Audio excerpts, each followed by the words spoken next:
Continuando então, com todas as questões de falta de conhecimento, treinamento, supervisão, prática, manutenção e ambiente de trabalho cheio de risco, a gente detecta alguns pontos que são cruciais, tá? Por exemplo, um contato com um condutor nu energizado, né? A característica básica do choque, né? Uma das causas mais comuns desses acidentes é o contato com condutores aéreos energizados. Normalmente, o que ocorre é que equipamentos tais como guindastes, caminhões basculantes tocam nos condutores ou durante as construções civis, né? Porque aí entra o contato às ferragens com os condutores. A gente vê algumas reportagens no Facebook mesmo, vem muita mensagem, muitos vídeos de acidentes dessa forma, né? Aqui mesmo em Tuiutaba, no Parque de Exposição, há alguns anos atrás, o pessoal estava montando lá eu não lembro o que era que eles estavam montando, se era o palco, o que era, mas estava mexendo lá com algumas ferragens e essa ferragem encostou no condutor, né? E a pessoa, o rapaz, ele morreu eletrocutado. Então, isso é uma coisa muito comum. Infelizmente, é uma coisa muito comum, que não deveria ser, né?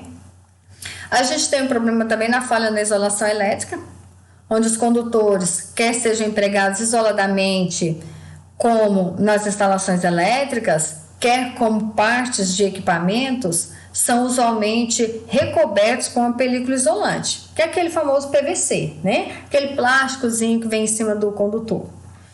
Então, no entanto, a deterioração por agentes agressivos, envelhecimento natural ou forçado, ou mesmo uso inadequado do equipamento pode promover, né, ou comprometer a eficácia dessa película, como o isolante elétrico.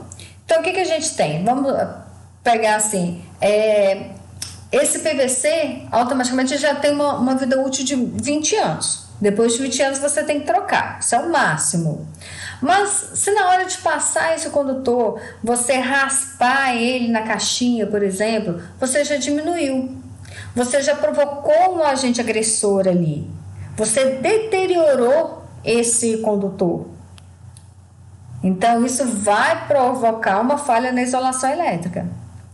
Tá? As maritacas que comem a capa de PVC dos condutores que estão nas lajes.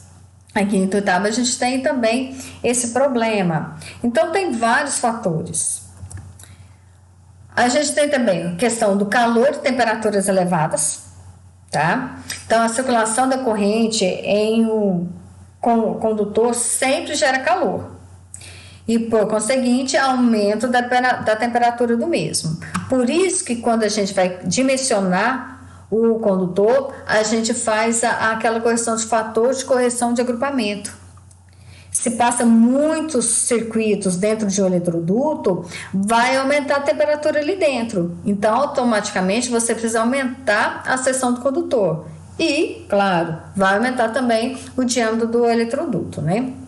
Este aumento pode causar a ruptura de alguns polímeros.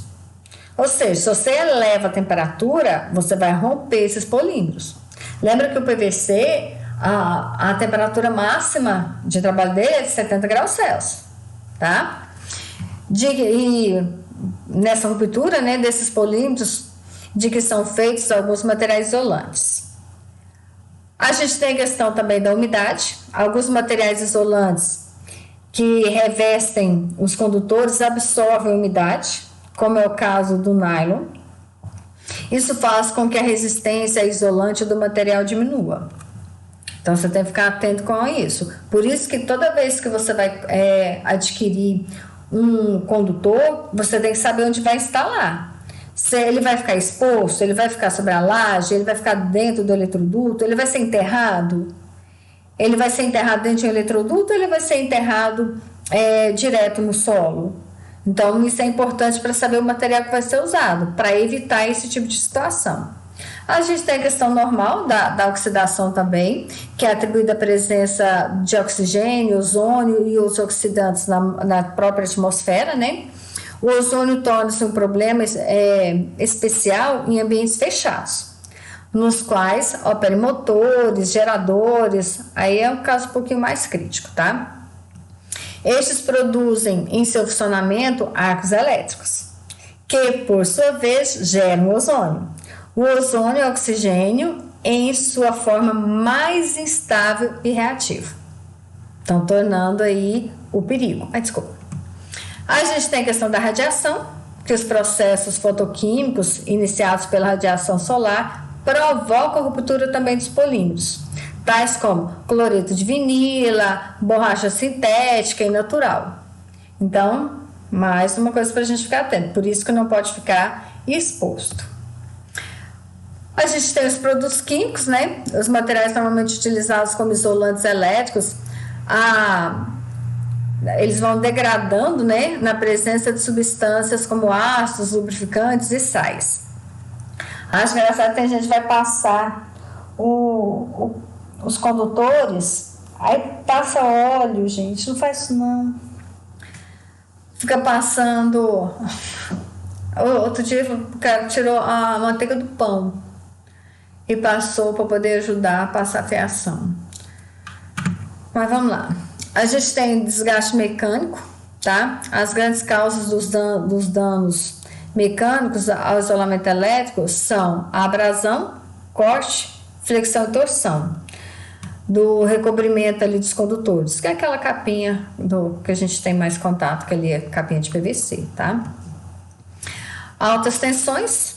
Então, altas tensões podem dar origem também aos arcos elétricos ou efeito corona, os quais criam buracos na isolação ou vai provocar ali uma degradação química, reduzindo assim a resistência elétrica do isolamento também, tá?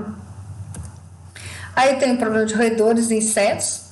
De vez em quando eu recebo umas fotos também de alguns ratinhos em quadro de distribuição, né, que estão roendo, começam a roer ali os condutores e acabam sendo eletrocutados ali também, tá? Então, esses animais podem comer os materiais de que são constituídos os isolamentos elétricos, comprometendo a isolação dos condutores. Outra forma de degradação das características do isolamento elétrico é a presença de fungos, que se desenvolve na presença da umidade. Desculpa. A gente tem a questão da pressão. O vácuo pode causar ali o desprendimento de materiais voláteis dos isolantes orgânicos, causando vazios internos, né, chamado dessa forma, vazios internos, e consequentemente variação nas suas dimensões, perda de peso e consequentemente redução da sua resistividade, tá? E ficar atento com relação a isso normalmente ocorre mais em locais que estão subterrâneos, tá? É mais comum, não que os lugares não tenham, mas é mais comum.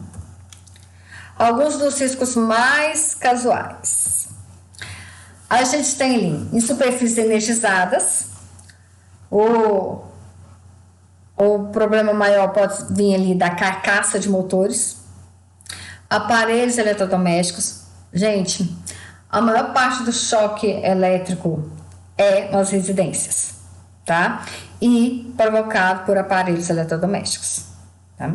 Chão, paredes e tetos, quando você tem um fio que ele está encostando na parede, encostando no teto, e se tiver uma umidade, aquela corrente elétrica vai passar ali e vai dar choque em alguém, pelo chão, pela parede, pelo teto, tá?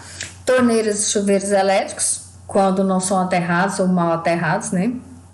Cercas, grades, muros, caixas de controle de medição de energia, postes energizados, chão energizado em volta do poste, luminárias energizadas, a gente tem esse problema também, tá?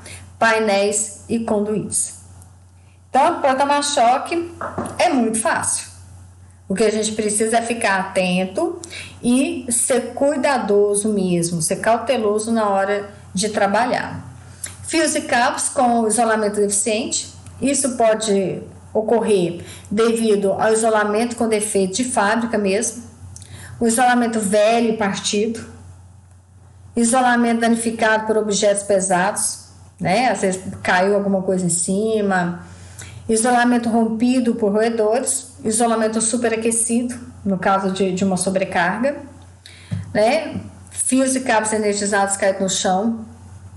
Então, às vezes fala assim, tem uma pessoa caída, antes de você socorrer, você vai olhar se não tem nenhum fio ali. Às vezes a pessoa caiu porque encostou no fio que estava solto, e você vai chegar e vai acabar tomando choque também, tá? Então, tomar muito cuidado com relação a isso.